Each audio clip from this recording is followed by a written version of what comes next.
Hello বন্ধুরা, আজকে 15ই September চিরসখার update নিয়ে চলে এসেছি। নিজের ভুল বুঝতে পেরে কান্নাকাটি করে স্বতন্ত্রর বিদেশ যাওয়া আটকে দিল মিঠি। আজকের এপিসোডে তোমরা এমনটাই দেখতে পাবে। স্বতন্ত্র চলে যাওয়ার আগে কুর্চি, কমলিনী, বাবিল এবং মিটিল তার সাথে দেখা করতে এসেছিল, এটা আমরা আগেই দেখেছি। সেখানে মিটিল স্বতন্ত্রকে বলে, নতুন কাকু তুমি যখন চলে যাচ্ছ তখন আমরা এখন আর বিয়ে করব না।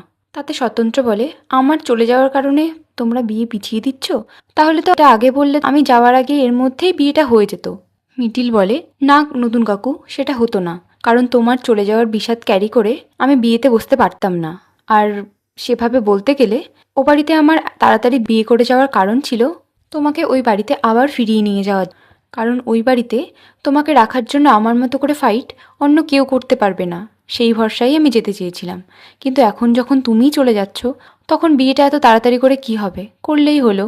এটা শুনে স্বতন্ত্র বাবিলকে মজা করে বলে, দেখ বাবিল, তোর হবু বউয়ের বিয়ে করে ওই বাড়িতে যাওয়ার তাড়াহুড়ো ছিল শুধুমাত্র নাকি আমাকে ফেরত নিয়ে যাওয়ার জন্য, এমনিতে তোর জন্য কিন্তু তাড়াহুড়ো নেই। এটা একটু অসম্মানজনক হয়ে গেল না তোর জন্য? বাবিলও মজা করে উত্তর দেয়, অসম্মানের কি আছে, আমিও তো ওকে বিয়ে করতে চাইনি, ওই যে পড়ে জোর করে আমার ঘাড়ে উঠে বসেছিল। বাবিলের কথায় একটু রেগে যায় মিটিল। সে বলে, তুমি আমাকে এরকম করে বলবে না একদম। তাতে বাবিল বলে, তুই আমাকে এরকম করে বলতে পারছিস আর আমি বলতে পারবো না? আমি বললেই দোষ? আমি কোথায় এখন নতুন কাকুর সাথে ওখানে গিয়ে নিজের গানের রিহার্সেলে মন দেবো? তা নয় তো আমাকে আবার বিয়ে করে ঘর সংসার করতে হবে। এই নিয়ে বাবিল ও মিটিলের মধ্যে একটা খুনসুটির ঝগড়া শুরু হয়। কুর্চি তাদেরকে থামিয়ে বলে, থাম তোরা, এবার তো নতুনদার বেরোতে দেরি হয়ে যাবে। কমলিনী বলে, আচ্ছা ওখানে তো সেভাবে ক্যান্টিনও পাওয়া যাবে না, তাহলে ওখানে তোমার তো খাওয়া দাওয়ার খুবই অসুবিধা হবে। তাতে স্বতন্ত্র মজা করে বলে, কেন, তোমার কি মনে হচ্ছে ও দেশে কি মানুষ থাকে না? বিদেশে গিয়ে সবাই যেভাবে রান্না করতে পারে না, কিন্তু আমি তো সেদিক থেকে এক্সপার্ট, আমি তো বেশ ভালোই রান্না বান্না করতে পারি। কুর্চি বলে, নতুনদা হাসিও না তো, এখন আর হাসি আসছে না এই মুহূর্তে। কমলিনী বলে, তাও যদি কোনো জায়গায় আটকাও তাহলে কি করবে মনে আছে তো? স্বতন্ত্র বলে, তাহলে তো আমি ভিডিও কল করে জেনে নেব।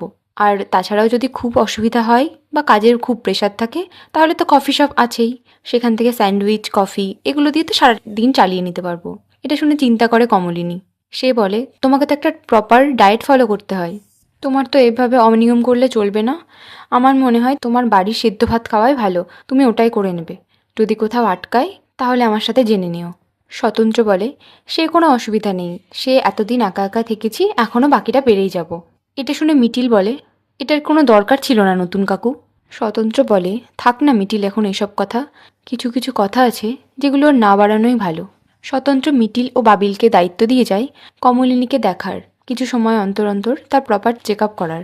স্বতন্ত্র যখন এখানে ছিল তখন সেই কমলিনীকে জোর করে 6 মাস অন্তর চেক আপ করতে নিয়ে যেত, তাই সে এখন এই দায়িত্বটা মিটিল ও বাবিলের উপর দিয়ে যায়। মিটিল কষ্ট পেয়ে বলে, আমরা সবাই তোমাকে মিস করব নতুন কাকু। নতুন বলে, আমিও তোদের সবাইকে মিস করব। কিন্তু মিটিল মাঝে মাঝে নিজেকে ছুড়ে দেওয়াটাও জরুরি, নিজেকে কিছু সময়ের জন্য দূরে রাখাটাও জরুরি।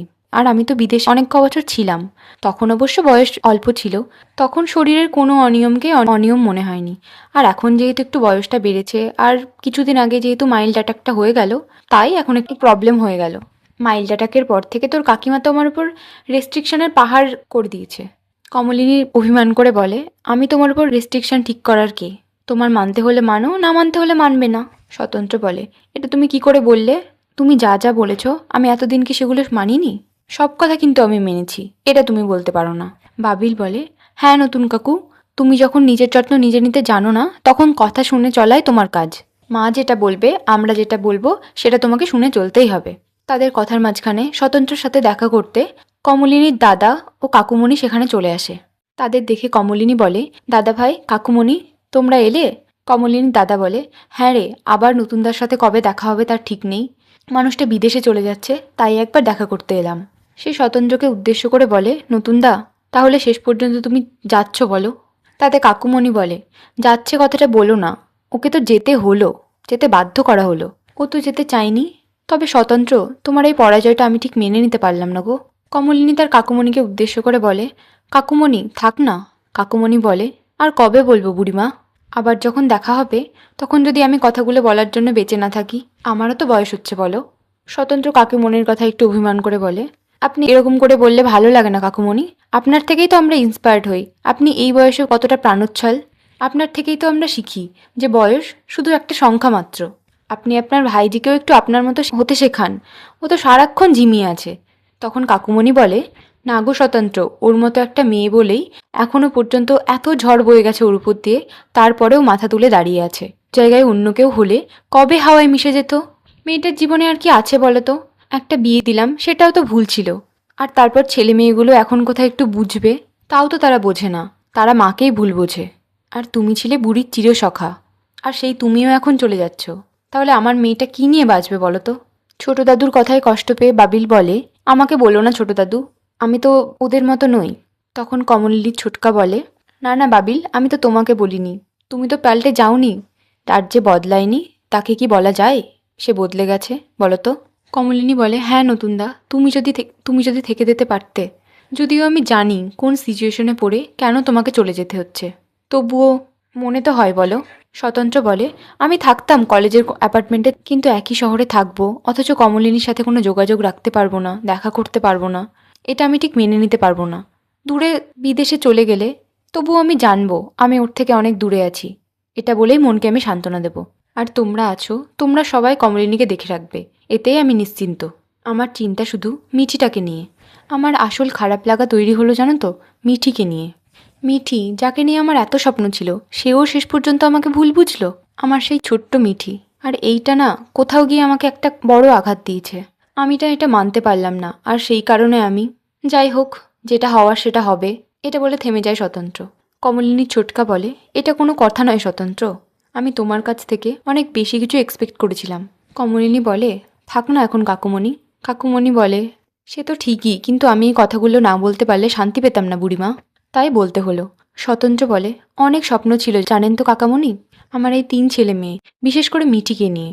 মিঠি ছোটবেলা থেকে এতটাই ব্রাইট স্টুডেন্ট ছিল যে ওকে নিয়ে আমি অনেক স্বপ্ন দেখেছিলাম।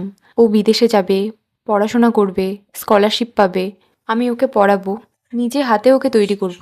ও রিসার্চ করবে, তারপর মিঠি আরও বড় ইনস্টিটিউটে যাবে, নিজের জ্ঞানের আলো বিদেশে স্টুডেন্টদের মধ্যে ছড়িয়ে দেবে, প্রফেসর হবে। এইসব নিয়ে অনেক স্বপ্ন ছিল আমার। কিন্তু মিঠি যতটা না আমাকে অপমান করে কষ্ট দিয়েছে, তার থেকে আমি বেশি কষ্ট পেয়েছি ওর পড়াশোনাটা হঠাৎ করে বন্ধ করে দেওয়াতে।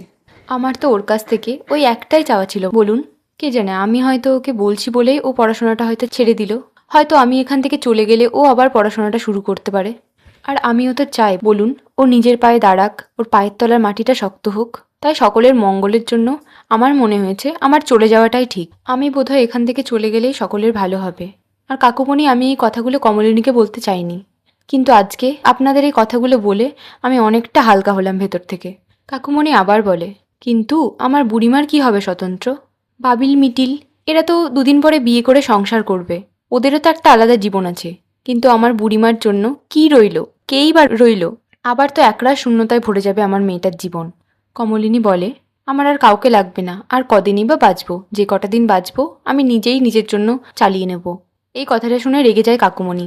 সে কমলিনীকে ধমক দিয়ে বলে, তুমি এসব কথা একদম বলবে না বুড়িমা। তোমার এখন এমন কি বয়স হয়েছে বলো?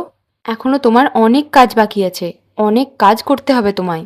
আর ফটোগ্রাফিতে তো তুমি একটা নতুন দিশা পেয়েছো বলো, সেটাকে তো এগিয়ে নিয়ে যেতে হবে, সারা পৃথিবীতে ছড়িয়ে দিতে হবে। বুড়িমা, স্বপ্ন দেখতে হলে স্বপ্নটা অনেক বড় করে দেখতে হয়, বুঝলে? কমলিনী বলে, স্বপ্ন দেখানোর লোকটাই তো চলে যাচ্ছে কাকুমণি। স্বতন্ত্র বলে, কে বলেছে তোমাকে কমলিনী? স্বপ্ন দেখানোর লোকটা তোমার জীবন থেকে কোথাও চলে যাচ্ছে না। পরিবেশ আর পরিস্থিতির কারণে সেই মানুষটা হয়তো শারীরিকভাবে অনেকটা দূরে চলে যাচ্ছে, কিন্তু মানসিকভাবে সে তোমার ঠিক পাশেই আছে, আর সারা জীবন থাকবে। স্বতন্ত্র বলে, যাই হোক, এবার তো আমাকে বেরোতে হবে। কমলিনীর দাদা বলে, আমরা কিন্তু আশা করে রইলাম, তুমি ব্যাঙ্গালোর থেকে হয়তো এখানেই ফিরে আসবে। স্বতন্ত্র বলে, না গো, আশা করো না। মিঠিল আর বাবিল স্বতন্ত্রকে নিয়ে বেরোতেই যাবে, এমন সময় মিঠি এসে ঢোকে। বুকে একরাশ অভিমান নিয়ে দরজার কাছ থেকে দাঁড়িয়ে মিঠি বলে, আমি না হয় খুব খারাপ মেয়ে, কিন্তু তুমি যাওয়ার আগে একবার বলে যেতে পারতে না? তাকে এখানে আসতে দেখে সকলেই তো খুবই চমকে যায় এবং অবাক হয়। মিঠি ভেতরে এসে স্বতন্ত্রের সামনে দাঁড়িয়ে বলে, জানি তো এখন আমার মুখ দেখতে ইচ্ছে করবে না, আমি তো খুব খারাপ মেয়ে। স্বতন্ত্র বলে, তুই সত্যি সত্যি এটা বিশ্বাস করিস? মিঠি বলে, তাহলে একবার কেন ডেকে বললে না, মিঠি আমি চলে যাচ্ছি, তুই একবার আয়। তুমি কি ভেবেছ মিঠি তোমাকে আঘাত দিয়েছে আর তুমি মিঠিকে কোনো আঘাত দিচ্ছ না? আমি যদি সত্যিই তোমার মেয়ে হতাম, তাহলে তুমি পারতে আমাকে ছেড়ে চলে যেতে? পারতে আমার উপর রাগ করে থাকতে? পারতে না? পারতে না গো। স্বতন্ত্র বলে, মিঠি মা, এসব কি বলছিস তুই? মিঠি ক্রমশ আরো অভিমানে ভেঙে পড়তে থাকে। সে বলে, আমি যখন ভুল করছিলাম কেন ঠাস ঠাস করে আমাকে চড় মেরে বুঝিয়ে দাওনি যে শুধু বাবার মতো ভাবলেই হয় না, সেই মানুষটাকে বাবার মতো সম্মানও দিতে হয়। বলো, কেন বুঝিয়ে দাওনি বলো? সে বলে, আমার ওপর রাগ করে চলে যাচ্ছ তাই তো, কিন্তু তুমি একবারও মায়ের কথাটা ভাবলে না। আমার ওপর তোমার রাগটা এতটাই বড় হলো যে মাকে ছেড়ে চলে যাওয়া যায়? মিঠি বলে, তুমি আমাকে বলো যে আমি কতটা খারাপ, আমি কতটা খারাপ যে শুধুমাত্র আমার উপর রাগ করে তুমি এই দেশ ছেড়েই চলে যাচ্ছ। তুমি আমার সঙ্গে এটা করতে পারো না নতুন কাকু। তুমি আমাদের ছেড়ে কোথাও যাবে না, তোমার যাওয়া হবে না। সারা জীবন আমাদের জন্য তুমি অনেক করেছো, তার বদলে তুমি শুধু অপমানই পেয়েছো। তবুও তোমার এখান থেকে কোথাও যাওয়া হবে না নতুন কাকু, তুমি এখানেই থাকবে আমাদের সাথে। আমার জীবনে আর কে আছে বলো? আমার জীবনের ওপর দিয়েও তো একটা বড় ঝড় বয়ে গিয়েছে, তুমি তো সবই জানো। আর সেই পরিস্থিতিতে আমার বাড়ির সব লোকগুলো তোমাকে নিয়ে, আমার মাকে নিয়ে এত বাজে বাজে কথা বলতো, সেগুলো শুনতে শুনতে আমিও হয়তো তোমাদের ভুল বুঝেই ফেলেছি। তাই বলে তুমি আমাকে একটু বুঝবে না? আর এরপরেও যদি তুমি আমাদের ছেড়ে চলে যাও, তাহলে বুঝবো তুমি আমাকে কোনোদিন তোমার নিজের মেয়ের মতো ভালোবাসোনি, কমলিনীর মেয়ে বলে ভালোবেসেছো। মিঠি কথাগুলো বলতে বলতে কান্নায় ভেঙে পড়ে, আর তার কান্না দেখে বাকিরাও চোখের জল ধরে রাখতে পারে না, তারাও আবেগতাড়িত হয়ে পড়ে। স্বতন্ত্র কমলিনীর দিকে ঘুরে বলে, কমলিনী দেখো ও কী সব বলছে, এবার আমি যাই কি করে বলো তো? কমলিনী বলে, তোমাদের বাপ মেয়ের ব্যাপারে আমি ঢুকতে চাই না, তোমাদের ব্যাপার তোমরাই বুঝে নাও। মিঠি এবার আরও অভিমান করে বলে, তুমি চলেই যাবে বলো? যাও তো যাও, আমি তোমার জীবন থেকে হারিয়ে গেলে তোমার কি এমন হবে বলো? এবার স্বতন্ত্র আর নিজেকে ঠিক রাখতে পারে না, সেও মিঠিকে এবার জোরে ধমক দিয়ে বলে, তোমার শাসনের খুব দরকার আছে, তোমাকে শাসন করি না বলে তোমার মুখে যা আসবে তুমি তাই বলবে? কখনো এই কথাটা বলবে না, তোমাকে এর জন্য মানুষ করেছিলাম এতদিন। তুমি যা খুশি বলবে, কিন্তু এসব হারিয়ে যাওয়ার কথা বলবে না একদম আমার সামনে। এরপর স্বতন্ত্র মিঠিকে জড়িয়ে ধরে কাঁদতে থাকে। এখানেই শেষ হয় আজকের পর্ব।